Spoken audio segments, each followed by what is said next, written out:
जय महाराष्ट्र, जय महाराष्ट्र, जय महाराष्ट्र, जय महाराष्ट्र.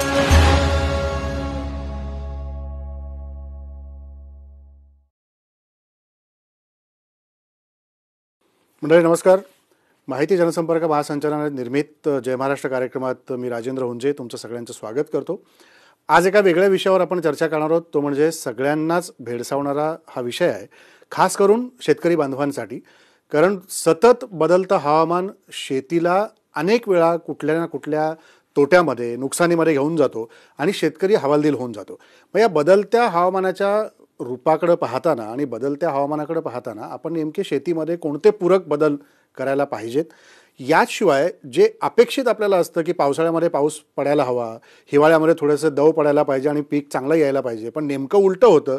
दवाच्या ठिकाणी आपल्याला पाऊस मिळतो आणि जिथे पाऊस अपेक्षित नसतो तिथे मात्र कडक ऊन मिळतं.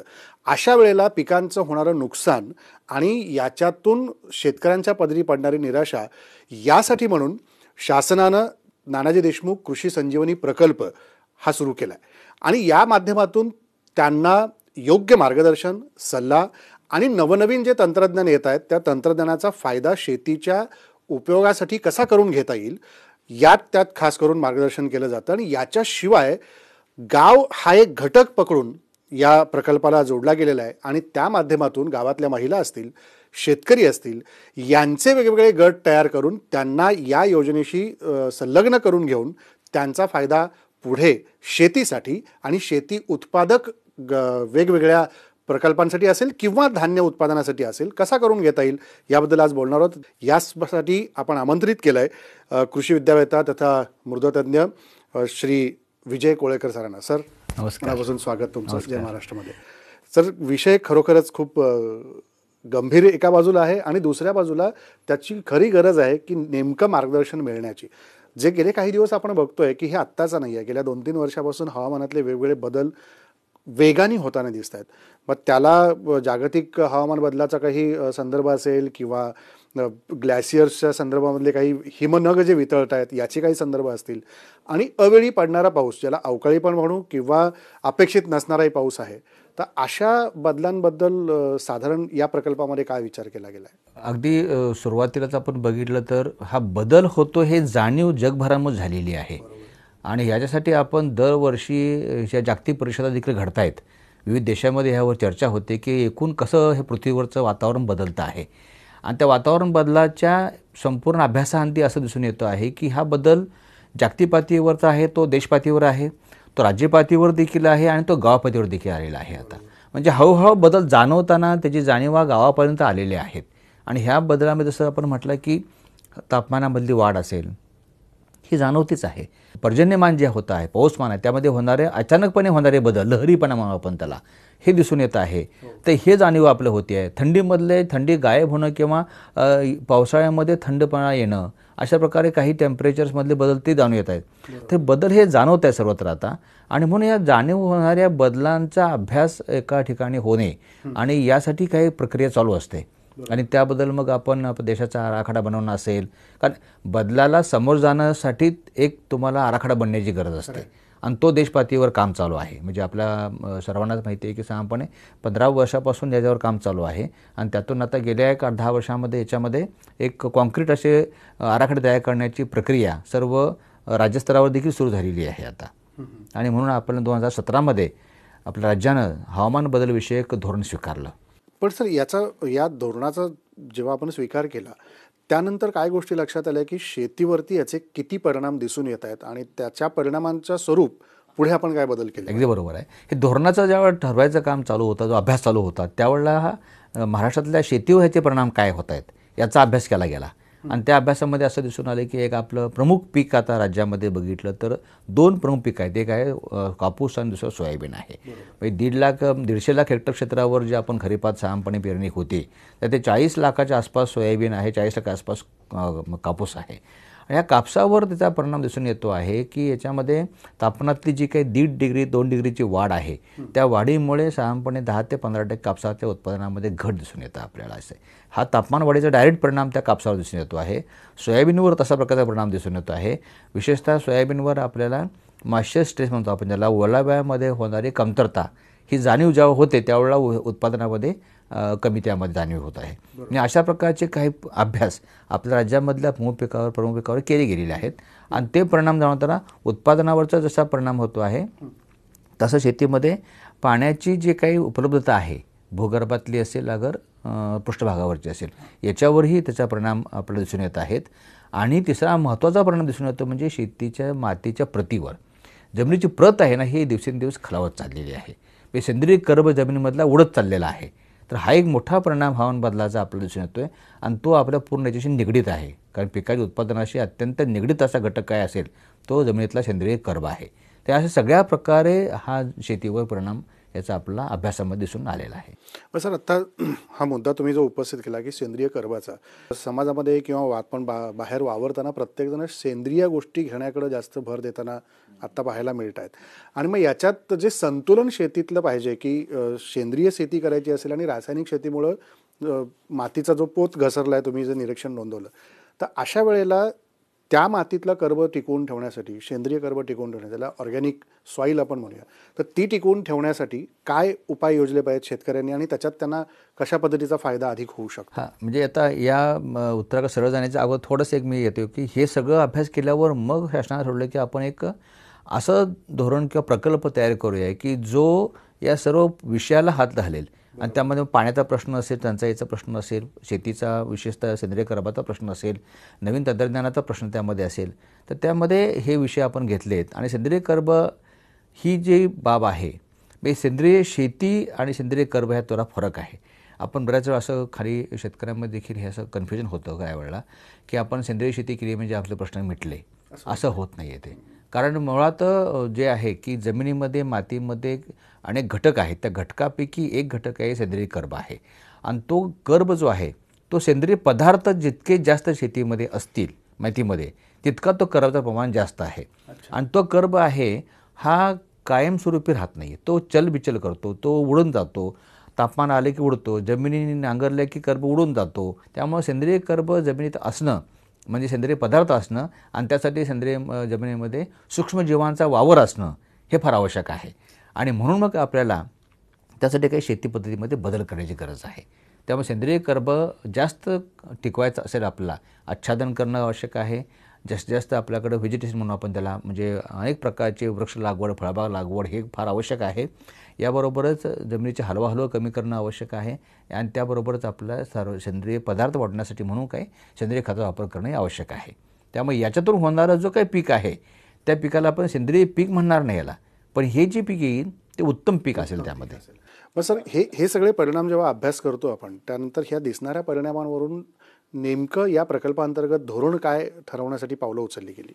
म्हणजे आपण असा घटक सुरुवातीलाच घेतला की जर ह्या गोष्टी शेतकऱ्यापर्यंत पोहोचवायच्या असतील, शेतकऱ्याकडून करून घ्यायचं असतील, तर आपल्याला त्याच्या गरजा लक्षात घेतल्या पाहिजे, शेतकऱ्याच्या गरजा. तर शेतकऱ्याच्या गरजामध्ये त्याची जी काही शेती आहे, 2 एकर, 5 एकर, 10 एकर, आज आपण या प्रकल्पामध्ये साधारणपणे 5 हेक्टरपर्यंत शेती असणाऱ्या शेतकऱ्यांना देखील यामध्ये म्हणतो की तुम्ही तुमचे लहानात लहान म्हणजे अल्पभूधारकापासून ते मध्यम शेती असणाऱ्या शेतकऱ्यांपर्यंत याच्यातलं ज्ञान देण्याचा प्रयत्न करतो आहे. आणि त्यामुळं त्या सर्व जमिनीवर जे महत्त्वाचे जे काही म्हणून आपण त्याला की उपचार करणं आवश्यक आहे. त्यामध्ये पहिल्यांदा आहे की तुम्हाला पाण्याची गरज आहे. कारण ह्या हवामान बदलामध्ये मोठा फटका बसला आहे तो म्हणजे जमिनीतल्या पाण्याला बसलेला आहे. आणि म्हणजे त्या जमिनीचा ओलावा म्हणून आपण आणि भूगर्भातलं पाणी म्हणून आपण ह्याला बसलेलं आहे. त्यामुळे त्याच्यावर एक मोठा फोकस आमचा आहे. म्हणजे पाणी उपलब्ध करून देण्यापासून, पाण्याचा वापर व्यवस्थितपणे काटकसर करण्यापासून ते पाण्याचा संचय चांगल्या प्रकारे व्हावा आणि त्याच्यातून चांगली उत्पादकता वाढावी. म्हणजे आपण जमिनीची उत्पादकता मोजताना नेहमी म्हणतो की हेक्टरी किती उत्पादन आलं, आम्ही यामध्ये म्हणतो की लिटरला किती उत्पादन आलं, किती पाणी वापरल्यावर किती उत्पादन काढलं, ह्याच्यावर आपण आलो, जल उत्पादकतेवर आपण आलेलो आहोत. त्यामुळे हा एक फार महत्त्वाचा घटक त्यातला आहे. दुसरा घटक आपण म्हटल्याप्रमाणे जमिनीचे आरोग्य आहे. तर ते आरोग्य तपासून घेणे, नंतर त्या आरोग्यावर त्या वाढवण्यासाठी प्रयत्न करणे आता बोलल्याप्रमाणे आपण, आणि त्याच्यातून मग आपण उत्पादकता वाढवणे हा एक आहे. तिसरा ह्यातला धोरणातला भाग असा आहे तो म्हणजे विविधता आणणं, पिकामध्ये विविधता. कारण हवामान बदल ज्यावेळेला घडतो त्यावेळेला फटका बसतो, त्यावेळेला एकच पीक पद्धती आपल्याकडे असेल तर फटका मोठा बसतो. पण आपल्याकडे बहुविध पीक पद्धती जर आपण अवलंबली तर काही ना काही पिकं आपल्या हा पत्रामध्ये शेतकऱ्याच्या पडू शकतं. आणि त्यामुळे बहुपीक पद्धतीचा वापर करणे किंवा प्रसार करणे, आणि ते करत असताना नवीन तंत्रज्ञान जे स्वीकारलं गेलं आहे, म्हणजे विशेषतः कृषी विद्यापीठामध्ये बरेच संशोधन चालू असतं आणि त्या संशोधनामधून काही हवामान बदलाला पूरक अशा गोष्टी आलेल्या असतात.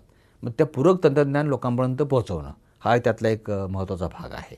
तर हे धोरण आपण घेतलेली आहेत. त्यामध्ये प्रामुख्यानं शेतकऱ्याला ज्यावेळेला तोंड द्यायचं आहे हवामान बदलाला, त्यावेळेला तो सक्षम बनला पाहिजे आहे. तर शेतीमध्ये ह्या गोष्टी किमान त्यानं केल्या पाहिजेत, अवलंब केल्या पाहिजे. सर, याच्यात तुम्ही आत्ता भूजल पातळीचा उल्लेख केला, तर म्हणजे सातत्याने गेले काही वर्षांपासून आपण बघतोय की काही वर्षांच्या अंतराने, म्हणजे 1-2 वर्षानंतर मध्ये एखादा वर्ष गॅप गेला, चांगला पाऊस पडतो, आता पुन्हा एकदा ती पाणी टंचाईची परिस्थिती साधारणतः सगळीकडे देशभरामध्ये काही काही टप्प्यात काही राज्यांमध्ये दिसायला लागली आहे. आणि भूजल पातळी घसरण्यामागचं दुसरं कारण की पाण्याचा जास्तीत जास्त केलेला उपसा, शेतीसाठी असेल किंवा इतर काही कामांसाठी. मग मध्ये जी पिकं घेतली जातात त्याला कमी पाणी वापरून अधिकाधिक चांगलं पीक कसं घेता येऊ शकतं, आणि त्यासाठीच्या उपाययोजना, मग ते पाझर तलावासारखे प्रकल्प असतील किंवा शेतामध्ये छोटंसं शेततळ उभं करणं असेल, अशासाठी काही मार्गदर्शन आपण करतो का? अगदी म्हणजे तुम्ही फार महत्त्वाचा मुद्दा आहे ते उपस्थित केलेला आहे. कारण उपलब्ध पाण्याचा वापर हा फार महत्त्वाचा विषय आहे. मुळात आपली शेतीच 80-82% कोरडवाहू आहे राज्यातली. 18 ते 20% आपल्याकडे सिंचन सुविधा आहे.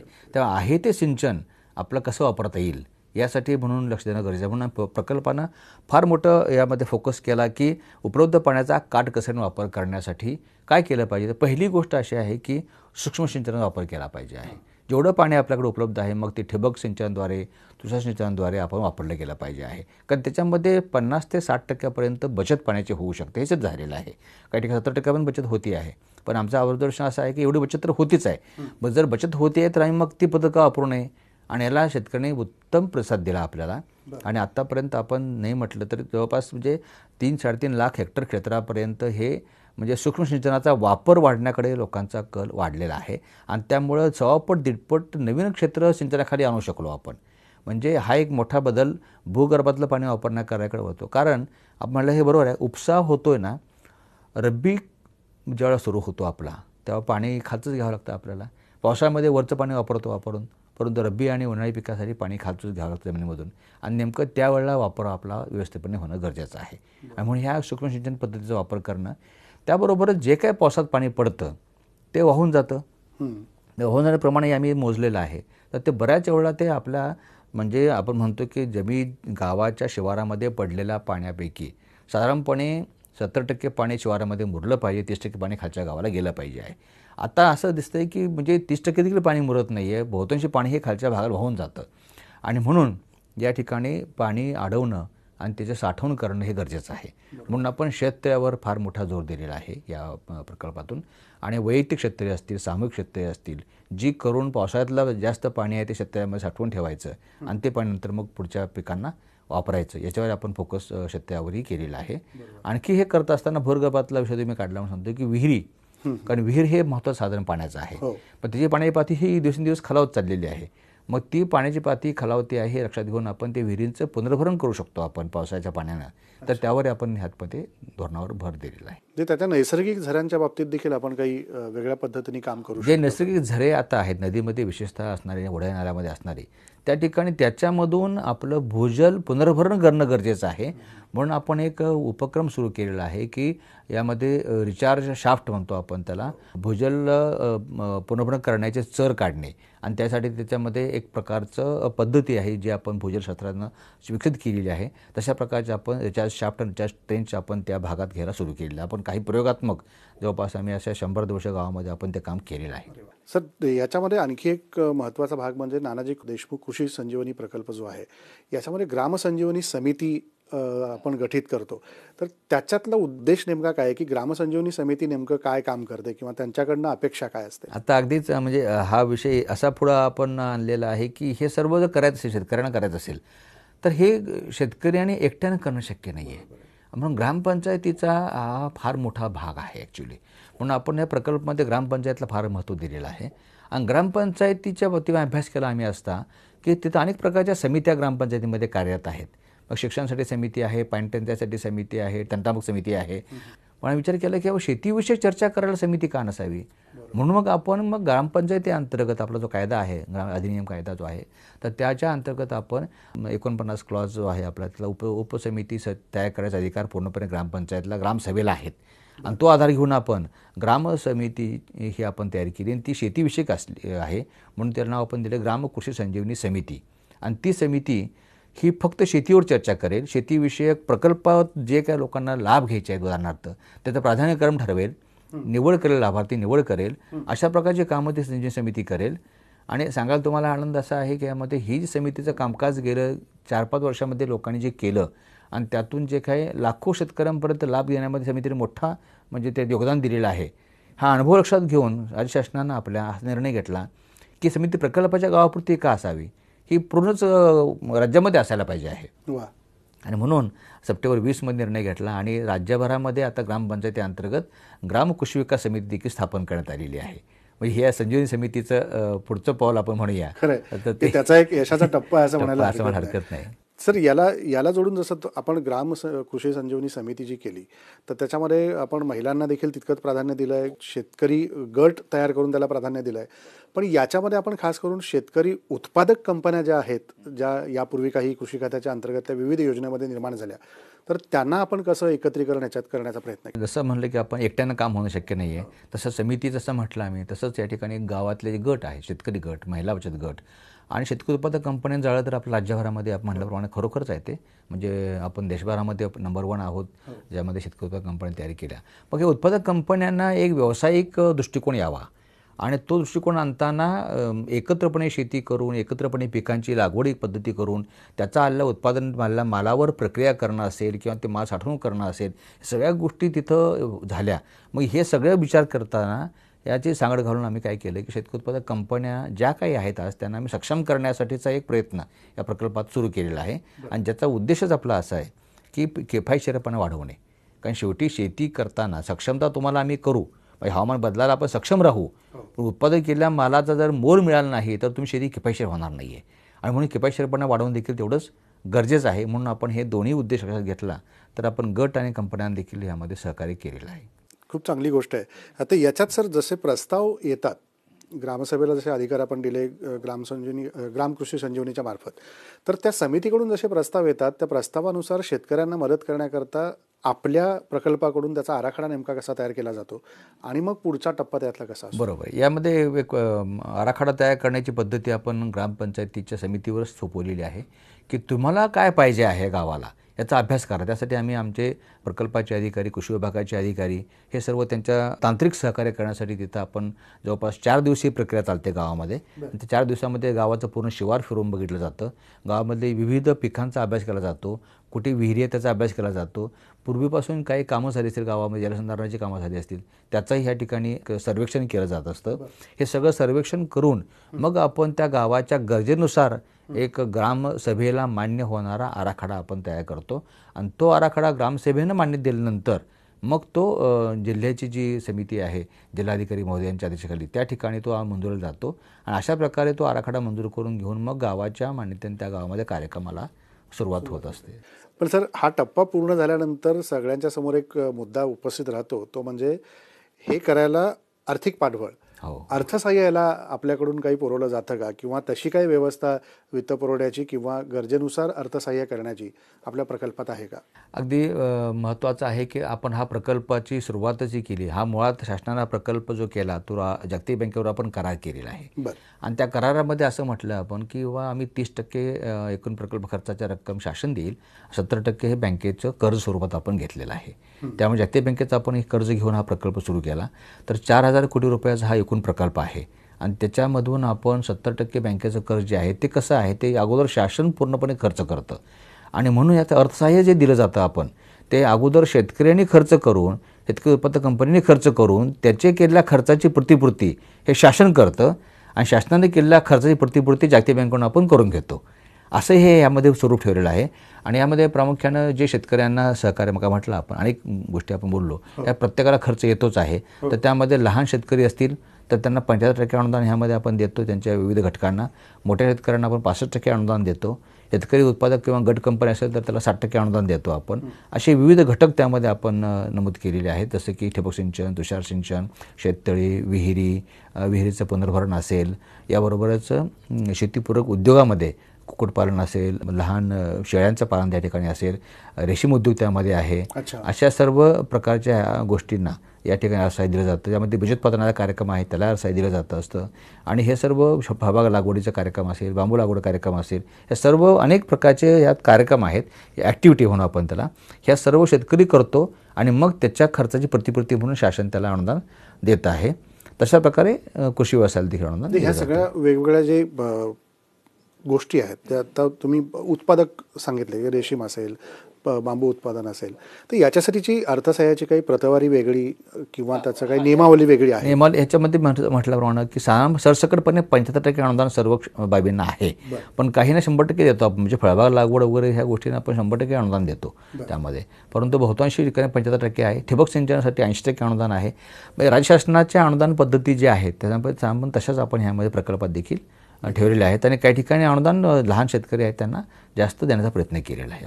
तर याच्यामध्ये की जेव्हा एखादा हा प्रकल्प आपण राबवायला घेतला, कुठल्याही ज्या 2-4 गोष्टी तुम्ही सांगितल्या त्यानुसार, तर त्याच्यात काम करत असताना किंवा त्याचे लाभ घेत असताना शेतकऱ्यांना खूप काही संघर्ष करावा लागत असेल, काही कष्ट घ्यावं लागत असेल, तर याचे लाभ आपण DBTद्वारे पण त्यांना उपलब्ध करून देतो अशी माहिती आहे. तर ते नवतंत्रज्ञानाला जोडून देण्याचा प्रयत्न आहे त्याच्या माध्यमातून? अगदी बरोबर आहे. कारण शेतकऱ्यांना हे सहजपणे सुलभपणे कसा घेता येईल लाभ. कारण एक तर तो वंचित आहे, एक तर ते गावच मुळात हवामान बदलाला अगदी बळी पडतायत. आणि त्यामुळे शेतकऱ्यांना हेलपाटे घालायला लावणं किंवा त्या कागदपत्राचा ढी करायला सांगणं किंवा ह्या गोष्टी नको होत्या. म्हणून आम्ही सुरुवातीपासून ह्यामध्ये DBTचा वापर केला. आणि DBT ही आपल्या प्रकल्पाचं फार महत्त्वाचं अंग आहे की ज्यामधून आपण शेतकऱ्याला पूर्णपणे कागदविरहित पद्धतीने त्याच्या घरी बसल्या देखील तो आपल्या मोबाईलवरून अर्ज करू शकतो. आणि ते ऑनलाईन अर्ज करून त्याला तो अर्ज कुठे गेला, कोणत्या टप्प्यावर आहे, जाणीव त्याला होते. त्याला त्याच्या मेसेजेसमार्फत SMS असेल त्यामार्फत त्याला कळतं की माझा प्रकल्प मंजूर झाला आहे किंवा नाही आहे. झाल्यावर मग तो काम सुरू करतो. आणि त्यानंतर माझं काम पूर्ण झालं हे तो मोबाईलवरूनच सांगतो, आम्हाला ऑनलाईन पद्धतीने सांगतो. आणि त्यानंतर आमची माणसं जाऊन त्याच्या आधी चेकिंग करतात, तपासण्या करतात. ते झालं की मग त्याला अनुदान देखील त्याच्या आधार लिंक बँक खात्यावर जमा होतं. म्हणजे पूर्णपणे हे आधार लिंक बेस्ड अशा प्रकारचं हे DBT पद्धती आपण तयारी केलेली आहे. आणि त्यामुळे शेतकऱ्यांचा रिस्पॉन्स याला सुरुवातीपासून चांगला मिळाला. आणि ह्यामध्ये कष्ट जे म्हणतो आपण तुम्ही म्हटल्याप्रमाणे हे त्यांना काय फारसे पडलेले नाही त्यामध्ये. बरोबर आहे सर. मगाशी जसा उल्लेख केला तुम्ही की महाराष्ट्रातली जी शेती आहे ही बहुतांश म्हणजे 80% जवळपास ही कोरडवाहू आहे. आणि त्याच्यातलं सर्वाधिक प्रमाण हे मराठवाडा आणि विदर्भामध्ये आहे कोरडवाहू शेतीचं. आणि इथे सगळ्यात मोठी समस्या ही पाण्याची कायम जाणवते, जी आत्ताही या आपण बोलतो या दिवसांमध्ये पण ती आहे. तर अशा वेळेला त्या शेतकऱ्यांमध्ये पाण्याच्या संदर्भातली सिक्युरिटी, ज्याला सुरक्षितता आपण म्हणू, आणि यासोबतच लिटरसी, साक्षरता, या 2 गोष्टी आणण्यासाठी आणि वाढवण्यासाठी आपण काय प्रयत्न करतोय? खरं म्हणजे पाण्याचा प्रश्न लोकांना वाटतो तेवढा सोपा आणि असं दिसतं किंवा अरे हे काय अनेक वर्षांचं आहे, माहिती आहे आम्हाला. पण ती माहिती, ज्ञान जे आहे ना पाण्याबद्दलचं इतकं नाही आहे जे आम्हाला हवं आहे तेवढं. कारण शास्त्रीय पद्धतीनं ते ज्ञान घेण्यासाठी म्हणून आम्ही यामध्ये संकल्पना आणि पाण्याचा ताळेबंद आणला. पाण्याचा ताळेबंद ही संकल्पनाच मुळात अशी आहे की शेतकऱ्यांना गावाला आपल्या शिवारामध्ये गावामध्ये किती पाऊस पडतो आहे, त्यापैकी किती पाऊस आपला जमिनीमध्ये मुरतो आहे, किती पाऊस भूगर्भामध्ये मुरतो आहे, किती पाणी आपलं हे वाहून जातं आहे, किती पाणी आतापर्यंतच्या आपल्या विविध कामामुळे अडलं गेलेलं आहे, हे एक अभ्यास करणे. किती पाणी आपल्या पिकांना हवं आहे, लागतं, किती जनावराला पाहिजे आपल्याला आहे, आपल्या पिल्लाला किती पाणी लागतं आहे, ही डिमांड साईड म्हणून आपण त्याला ती बाजू अभ्यास करणं. ह्या सगळ्या ताळेबंद घालून मग आम्हाला ह्याचा एक ताळेबंद मांडता यायला पाहिजे आहे. असं आपण पाण्याचा ताळेबंद मांडण्याची एक पद्धती या प्रकल्पामध्ये आपण IIT मुंबईच्या सहकार्याने विकसित केलेली आहे. आणि ती पद्धती ग्रामपातळीवर आपल्या कृषी सहाय्यकाला आणि गावच्या ग्रामपंचायतीला देखील तिचा वापर करता यावा अशी सोपी केलेली आहे. आता आम्ही त्याचा वापर करून म्हणजे जलसंधारणाची कामं करताना अगोदर ताळेबंद किती आहे तो बघा आणि मग तुम्ही कामं करा, असा आपण संदेश दिलेला आहे. आणि त्याप्रमाणे आपली ही कामं सध्या झालेली आहेत. बरोबर. त्यामुळे हा एक साक्षरतेचा जलसाक्षरता म्हणू आपण त्याला, ते वाढवण्याचा आपण या ठिकाणी प्रयत्न करतो आहे. आणि हे ताळेबंद करत असतानाच आपण त्यामध्ये पीक रचना काय असावी. अनेक गावामध्ये कसं होतं की पाऊस जरा पाणी जास्त झालं की आपण लगेच ऊसासारख्या पिकाकडे वळतो आणि मग जास्त पाणी घेणारी पिकं लावली की मग तो त्या हंगामातला जो ताळेबंद आहे तो बिघडतो. मग अशा वेळेला तुम्हाला माहिती पाहिजे किंवा आपल्याला कोणती पिकं घ्यायता, गावातल्या कोणत्या भागात कोणत्या पिकाला वाव चांगला आहे, जिथं आपण जमीन ओलावा टिकून राहू शकतो, अशा प्रकारचा मातीचा अभ्यास, पाण्याचा अभ्यास करून मग ती पीक रचना करता यावी. हा देखील आपण त्या ताळेबंदाच्या माध्यमातून सुरू केलेला आहे आणि लोकांना ते आपण शिकवतो आहे. कारण ही प्रक्रिया ही कशी अशी कायम चालणारी प्रक्रिया आहे. त्यामुळे हे एकदाच शिकवलं आणि लोकांना सगळं समजलं असं होत नाही, पण ही सुरू आहे, साक्षरतेच्या प्रमाणे चालू आहे. पण सर याच्यात अजून एक गोष्ट आहे ती म्हणजे जेव्हा आपण ही सगळी पिकं घेतो, उत्पादित करतो, मग याला शेती उत्पादक कंपन्यांना जोडून अधिक प्रोत्साहन देणं, शेती उत्पादक कंपन्यांना त्याचं मार्केटिंग करण्याकरता किंवा त्याचं पुढे बाजार मूल्य उपलब्ध करून देण्याकरता आपण काही प्रयत्न करतो का? एक तर आहे की ॲग्रिगेशन म्हणून आपण त्याला की संकलन करणे. कारण गावामध्ये शेतमाल जो तयार होतो आहे तो एका ठिकाणी साठवण्यासाठी म्हणून आपल्याला या ठिकाणी संकलित करणं आवश्यक आहे आणि त्या संकलनासाठी म्हणून गोडाऊनची गरज फार मोठी आहे. आता आपण पाहतो आहे की आपल्याला राज्यभरामध्ये वकार महामंडळ आणि कृषी उत्पन्न बाजार समित्या यांचे जे काही गोडाऊन्स उपलब्ध आहेत आणि ते मोठ्या स्वरूपाचे आहेत, ते तालुका पातळीवर आहेत किंवा इतर ठिकाणच्या पातळीवर आहेत. परंतु आता आपल्याला गाव पातळीवर जर गोडाऊन करायचे असतील तर ती संकल्पना आम्ही ह्यामध्ये आणली आणि मग उत्पादक कंपन्यांना आम्ही प्रोत्साहन दिले की तुम्ही तुमच्या मालकीचे गोडाऊन्स उभा करा. हा त्यातला फार महत्त्वाचा भाग आम्ही यामध्ये सुरू केला आणि त्याला मोठा प्रतिसाद मिळाला. म्हणजे आता म्हणजे चांगल्या प्रकारे म्हणजे आता आम्ही जवळपास जेवढे गोडाऊन निर्माण केलेले आहेत त्या म्हणजे 600-700 गोडाऊन निर्माण केलेले आहेत आणि त्याच्या माध्यमातून 2.5-3 लाख टनापर्यंतची कपॅसिटी आपण तयार केलेली आहे. त्यामुळं कंपन्यांच्या सहकार्यानं आपण एक मोठे साठवणुकीचं जाळं ह्या पूर्ण क्षेत्रामध्ये निर्माण करू शकलो आहोत आणि ते आणखी वाढतं आहे. तर इतरही प्रकल्प आता हातभार लावता आहेत त्याला, पण लोकांना कळलं की आपल्याकडे हे फार आवश्यक आहे. सर याच्यात मगाशी असा DBTचा उल्लेख झाला तर एक डिजिटल क्रांती आणण्याचा देखील प्रयत्न नानाजी देशमुख कृषी संजीवनी प्रकल्प जो आहे त्यात केला जातोय. बरोबर केला जातो आहे. कारण हे बेसिक जे आपण मगाशी DBT म्हटलं याच्यातून आम्ही असं लक्षात आलं की आपलं अनेक बाबी आम्ही त्यामध्ये प्रयोग केलेले आहेत डिजिटल क्रांतीचे. त्यामध्ये सगळ्यात महत्त्वाचा जो हे आहे प्रयोग आहे त्यामध्ये आहे की विशेषतः आपण प्रकल्पात काम करत असताना शेतकऱ्याला काय काय लागतं हे पाहिलं आम्ही. तर त्यामध्ये त्याचा प्रकल्पात लाभ घेणं जसं महत्त्वाचं आहे तसं त्याला त्याचं ज्ञानाची गरज जास्त आहे. त्यामुळे त्याचं ज्ञान त्याला मिळण्यासाठी म्हणून काही सल्ला त्याला मिळाला पाहिजे आहे. यासाठी म्हणून आपण या ठिकाणी कृषी हवामान सल्ल्याचं देखील सुरुवात केलेली आहे की जो तालुका पातळीवर सल्ला त्याला ऑटोमॅटिकली हवामानाचा अंदाज कळेल आणि त्या हवामानाच्या अंदाजाच्या आधारे त्याला पीक सल्ला देता यावा म्हणून आपण अशा प्रकारचं एक डिजिटल टूल तयार केलेलं आहे की जे शेतकऱ्यांना सल्ला देण्यासाठी उपयोगी पडतं आपल्याला. त्याबरोबर आपण हे करत असताना मगाशी आपण आराखडा बनवतो म्हटलं आपण. आराखडा बनवून देखील आता एकदा आपण 4 दिवस गावात राहून जेव्हा आराखडा बनवतो त्यावेळेला हे सगळ्या गोष्टी डिजिटल टूलमध्ये एखाद्या मोबाईल ॲपमध्ये कॅप्चर करता याव्यात म्हणून आम्ही तशा प्रकारे ते शेतकऱ्यांना आपल्या गावकऱ्यांना ते मोबाईल ॲप असं उपलब्ध करून दिलं की ज्यात त्या सगळ्या गोष्टी कॅप्चर होतील, त्यांचा सगळी माहिती आहे गावाची आणि ती माहितीचा वापर करून ते आराखडा बनवायला सोपं होऊन जाईल त्यांना. तर त्याचे आपण टूल या ठिकाणी तयार केलेलं आहे. पाण्यात ताळेबंद आपण मगाशी बोललो ते डिजिटल स्वरूपात आपण आणलेलं आहे. त्याचे म्हणजे आज आम्हाला ही माहितीची गरज नाही की कोणत्या भागामध्ये गावामध्ये किती पाऊस पडला, तो आम्हाला रोज या ठिकाणी आपल्याकडे जे काही महावेद नावाचा प्रकल्प चालू आहे की ज्यामध्ये आपण रेव्हेन्यू सर्कल जे आपले आहेत महसूल मंडळ आहेत त्या महसूल मंडळाच्या ठिकाणी आपण ऑटोमॅटिक वेदर स्टेशन बसवलेले आहेत आणि स्वयंचलित हवामान केंद्रामध्ये आपला पर्जन्यमान, तापमान, आर्द्रता, ह्युमिडिटी, वाऱ्याचा वेग, दिशा ह्या सगळ्या गोष्टी तिथं दररोजच्या रोज ह्या ठिकाणी कॅप्चर होत असतात आणि ती सगळी माहिती आमच्या प्रकल्पाकडे येते आणि त्याचा वापर आपण करून ते ज्या भागासाठी ती माहिती उपयुक्त आहे तर त्या भागासाठी म्हणून ती उपलब्ध करून दिली जात असते. अशा प्रकारे आपण तोही एक मार्ग सुरू केलेला आहे ज्यामुळे आराखडा बनवणं सोपं होतं आणि सल्ला देणंही सोपं होतं ह्यामध्ये होतं आहे. तर हे करत असताना मग मुख्य काय आहे, सगळे प्रकल्प राबवताना शेवटी विस्तार कार्यकर्ते, कृषी विभागाचे आमचे खाली क्षेत्रीय कर्मचारी हे महत्त्वाचे आहेत. तर त्यांना देखील ह्या डिजिटल क्रांतीमध्ये आम्ही सामावून घेतलं आणि त्यांचं काम इतकं सोपं केलं की ऑफिस ऑन मोबाईल अशी संकल्पना आम्ही आणली. त्यांच्या मोबाईलमध्ये संपूर्ण प्रकल्पाचं पूर्ण कामकाज त्यांना करता येतं. म्हणजे ते लाभार्थ्याचं निवड करण्यापासून त्याचे जे काही पहिला अर्ज आहे, नोंदणी आहे, अर्ज करणं आहे हे त्याला पाहता येईल आणि त्याबरोबरच तपासणी करणं आहे, पडताळणी करणं आहे हे करता येईल. त्याबरोबर शेतीशाळा जी आम्ही सुरू केलेली आहे त्याच्यात त्याचा वापर करता येतो. अशा प्रकारे अनेक गोष्टींमधून डिजिटल टूल आम्ही वापरलेत आहेत आणि याचा परिणाम असा झाला की कृषी विभागानं याच्यातलं DBT तत्व जे आहे आपलं हे महा-DBTमध्ये आपण स्वीकारलेलं आहे. आणि आज आपण कृषी विभागाच्या जवळपास सर्व लाभाच्या योजना ह्या महा-DBTवर आता आलेल्या आहेत.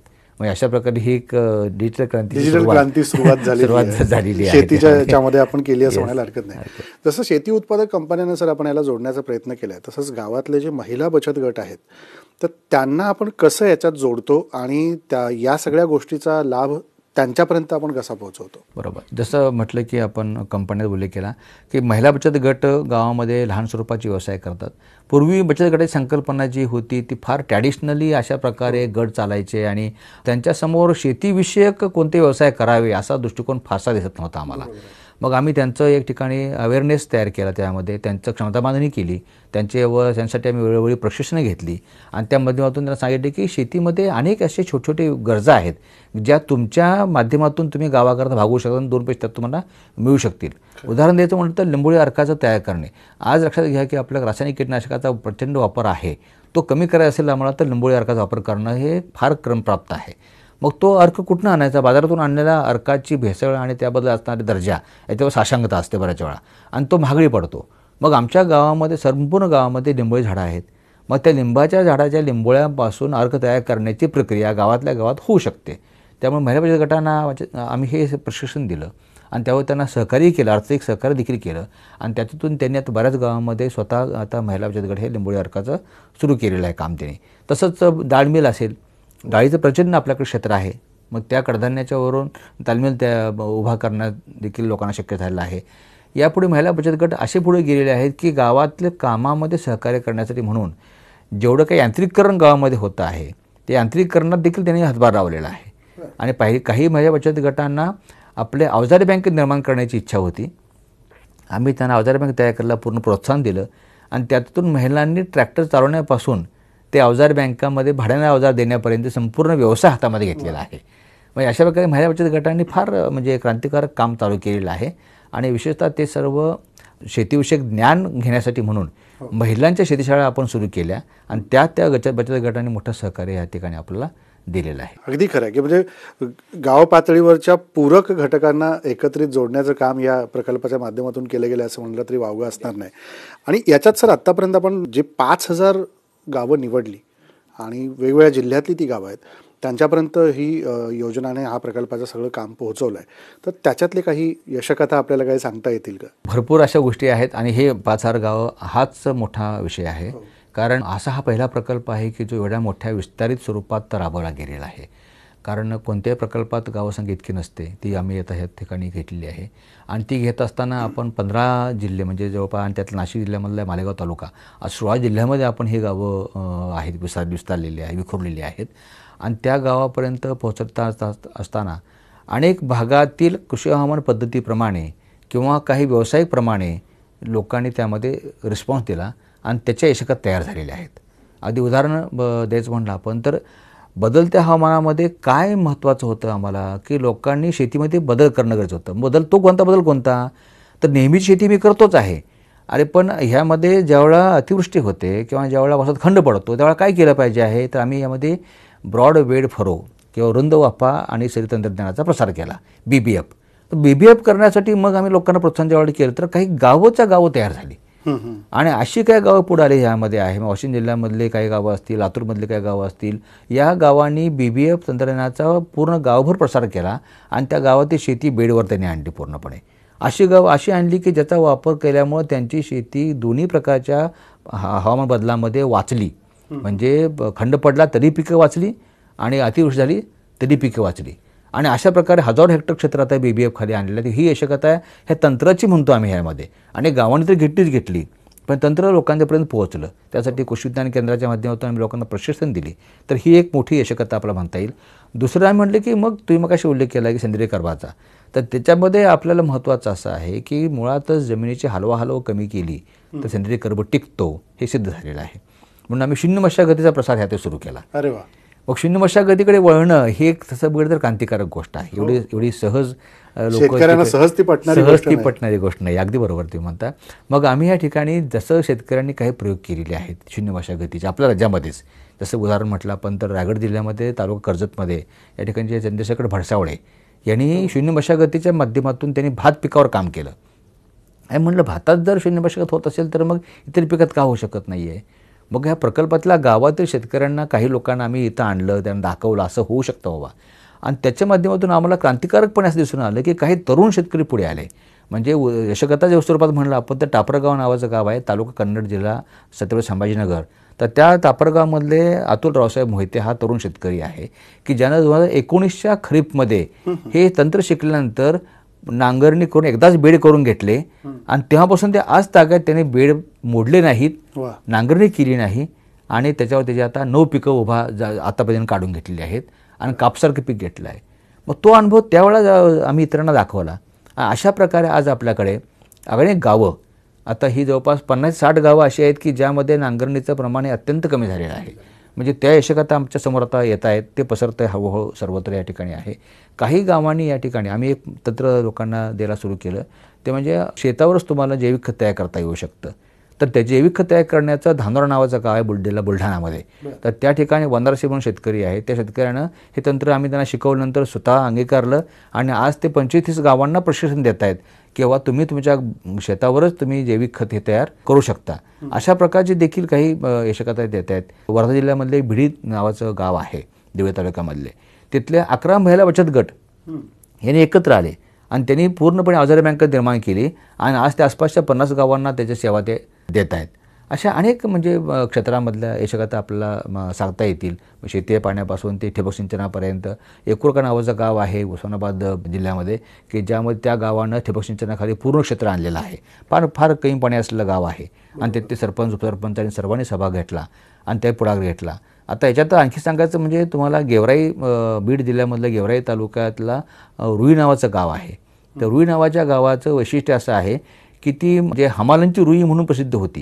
का त्या गावातील अनेक शेतकरी हे बाहेर कामाला जायचे. बरोबर. या प्रकल्प माध्यमातून त्या गावामध्ये रेशीम उद्योगाला बळ मिळालं. अरे वा. आणि गेल्या 4 वर्षामध्ये त्या गावाचं रूपांतर रेशमाची रुईमध्ये झालं. आज त्या गावाची ओळख बदलली ह्यामध्ये. आणि ह्या अशा प्रकारचे मोठे बदल आपल्याला या ठिकाणी दिसून येत आहेत. त्यामुळे हे आहेत मोठे बदल होत आहेत. बीजोत्पादनामध्ये तसंच गोष्ट घडते आहे. म्हणजे लोकांना बीजोत्पादन करण्याचा कार्यक्रम हा फार स्किलफुल आहे, म्हणजे ते त्याच्यामध्ये कौशल्य पाहिजे असतं. पण तशी कौशल्य घेऊन लोकांनी काही गावाच्या गावं आज बीजोत्पादनामध्ये आणलेली आहेत पुढे जाऊन. मग तशा गावं आज अनेक प्रकारे महाबीज आणि इतर सर्व बीजोत्पादन कंपन्यांना सहकार्य करतात आणि त्याच्यामध्ये जसं की म्हणजे भाजीपाल्यातलं बीजोत्पादन देखील शेडनेटमध्ये करण्याचं प्रमाण सुरू झालेलं आहे. म्हणजे जालना जिल्ह्यामधला काही भाग किंवा बुलढाणा जिल्ह्यामधल्या काही भागामध्ये अनेक कंपन्यांना शेडनेटमध्ये बीजोत्पादन करून लोक देतात, भाजीपाला उत्पादन करून देत आहेत. म्हणजे आणि इतर गावामध्ये जसं म्हटलं महाबीज आणि इतर ह्यांना सोयाबीन आहे, हरभरा आहे, याचं आपण आज हजारो हेक्टरवर बीजोत्पादन क्षेत्र वाढलेलं आहे. अशी काही गावामध्ये मोठ्या प्रमाणामध्ये यशकथा हे निर्माण झालेले आहेत आणि हे खरोखरच प्रेरणादायी आहेत. म्हणजे लोकांना ते बिलकुल याचा शेतकऱ्यांनी जितका फायदा घेईल तितका त्यांना अधिक किफायतशीर शेती आणि नफ्यावर चालणारी शेती करता येऊ शकते. याच्यात एक शेवटचा प्रश्न सर की या प्रकल्पासाठी शासनाने आता दुसरा टप्पाही सुरू केला आहे, तर त्या दुसऱ्या टप्प्याबद्दल काय सांगाल? खरं म्हणजे हा प्रकल्प पहिला म्हटल्याप्रमाणे 5,000 गावांकरता 4,000 कोटीचा ठरवून दिला होता आणि हे करत असताना लोकांचा प्रचंड प्रतिसाद बघून आपल्या शासनानं एक पाऊल पुढं उचललं. या प्रकल्पाचीच मूळची जे 4,000 कोटीची जी किंमत आहे ती आता जवळपास 5,000 कोटीपर्यंत गेलेली आहे. म्हणजे 5,400 कोटीचा प्रकल्प ऑलरेडी शासनानं मंजुरी केलेला आहे. पहिल्याच टप्प्यामधलं वाढीव जे म्हणू आपण त्याला निधी देऊन त्याला मंजुरी केलेला आहे. आणि याचं संपूर्ण मूल्यमापन करत असताना कारण याच्या त्रयस्थ यंत्रणेवर मूल्यमापन चालू व्हायचं आहे आणि त्याच्या देखील माध्यमातून जागतिक बँकेला आणि शासनाला हा विश्वास बसलेला आहे की शेतीमध्ये जर बदल करायचा असेल तर आपल्याला ही जी पद्धती आहे अप्रोच म्हणून आपण त्याला म्हणजे योजना राबवण्याची जी कार्यपद्धती आहे ती ह्या प्रकल्पासारखी असली तर मग त्याचा फायदा लोकांना लवकर मिळतो आणि त्याचा दुष्परिणाम दिसतात आणि त्यामुळे शेतकरी हा चांगल्या प्रकारे नवीन बदल करायला पुढे येऊ शकतो. तर ही खात्री झाल्यामुळे शासनानं ठरवलं की आपण मग याचा विस्तार नक्की करूया आणि म्हणून गेल्याच काही महिन्यामध्ये शासनाने निर्णय घेतलेला आहे की आपण दुसरा टप्पा जो ह्या प्रकल्पाचा आहे तो लवकरच चालू करायचा आहे आणि त्यासाठी तो 6,000 गावापर्यंत घेऊन जायचा आहे, नवीन 6,000 गावांपर्यंत. आणि त्या आधीचे 5,000 तसेच असतील, तसेच आता हे असतील. नवीन नवीन 6,000 गावांपर्यंत हा प्रकल्प जाईल आणि त्यात जवळपास 6,000 कोटी रुपयाचा त्याच्यामध्ये शासनाने निर्णय घेतलेला आहे आणि तो 6 वर्षाकरता पुढच्या जवळपास हा प्रकल्प चालणार आहे. त्यामुळे या वर्षाच्या 2024च्या अखेरीपासून ह्या प्रकल्पाला सुरुवात होऊ शकते, कारण पहिला टप्पा आपला आता जूनमध्ये संपणार आहे. त्यानंतर त्या प्रकल्पाची नवीन टप्प्याची सुरुवात ही आम्ही हे पाहतोय की ह्या टप्प्यात जे यश जर मिळलेलं आहे, ह्या तंत्रज्ञानाचा जास्तीत जास्त वापर पुढच्या टप्प्यामध्ये कसा होईल हे आपण बघतो आहे. आणखी या टप्प्याचं वैशिष्ट्य पुढचे असं असणार आहे की सध्याचं जे वातावरण बदलाच्या दृष्टिकोनातून एक महत्त्वाची गोष्ट पुढे येते आहे, ती म्हणजे कार्बन क्रेडिट.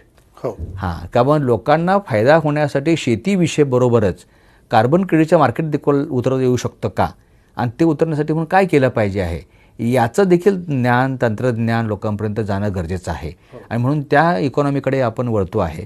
तर त्यासाठी देखील आपण ह्या टप्प्यामध्ये मोठं काम आपण करणार आहोत. आणि मग म्हटल्याप्रमाणे जमिनीमधला कर्ब वाढवणं आणि हवेतला कर्ब कमी करणं, ह्या 2 गोष्टीचं या ठिकाणी ताळमेळ आपल्याला घालायचा आहे. आणि म्हणून हा टप्पा जो आहे आमचा दुसरा टप्पा हा आणखी विस्तारित गावामध्ये जातो आहे. त्या ठिकाणी आपल्याकडे विदर्भातली उरलेली जे काही जिल्हे आहेत, म्हणजे नागपूर, भंडारा, गोंदिया, चंद्रपूर, गडचिरोली, हे संपूर्ण जिल्हे त्यामध्ये आता नवीन टप्प्यामध्ये येत आहेत. तर 21 जिल्ह्याकरता हा प्रकल्प पुढचा असणार आहे. आणि त्यामुळे तिथे भात शेती ही जी पुढच्या टप्प्यात येणार आहे, त्याच्यामध्ये मिथेन वायूचं प्रमाण जे जास्त आहे आपलं, मिथेनमुळे आपल्याला एक ग्लोबल वॉर्मिंग वाढतं आहे असा एक अभ्यास आहे. तर तो कमी करण्यासाठी म्हणून काही नवीन पद्धती आम्ही पुढच्या टप्प्यामध्ये भात शेतीमध्ये आणण्याचा आमचा मनोदय त्यामध्ये आहे. मंडळी, आपण बघितलं की शेतीसाठी शासनाकडून नानाजी देशमुख कृषी संजीवनी हा जो प्रकल्प आहे, या माध्यमातून किती उत्तम उपक्रम आणि वेगवेगळ्या विषयांवरती अभ्यास करून तुम्हाला मार्गदर्शन केलं जातं. आणि याशिवाय तुमच्या शेतीमध्ये कमी पाणी असेल, कोरडवाहू शेती असेल, तर याला कमी पाण्यातच देखील किफायतशीर बनवून आपण शेती नफ्यात कशी आणू शकतो आणि एकमेकांना जोडून पूर्णपणे आपल्या शेतीच्या उत्पादकतेला चांगली किंमत आणि चांगला बाजारभाव हाही आपण मिळवून घेऊ शकतो, अशा प्रकारचे प्रयत्न आणि मार्गदर्शन या माध्यमातून तुम्हाला केलं जातं. कोळेकर सर, तुम्ही आलात आणि खूप छान माहिती आमच्या सगळ्या शेतकरी बांधवांना दिलीत, त्याबद्दल तुमचे मनापासून आभार. आणि याच्यात देखील पुढे वेगवेगळ्या गोष्टी शेतीच्या तुम्हाला काही अडचणी वाटल्या तर निश्चितपणे या प्रकल्पाला संपर्क तुम्ही साधू शकता, तुम्ही माहिती घेऊ शकता, जिल्हा केंद्रावरती पण जाऊन तुम्ही भेटू शकता. पुढच्या कार्यक्रमात देखील जय महाराष्ट्रामध्ये नवीन मान्यवरांसह आणि नव्या विषयासह आपण भेटणार आहोत. तोपर्यंत नमस्कार. जय महाराष्ट्र, जय महाराष्ट्र, जय महाराष्ट्र, जय महाराष्ट्र.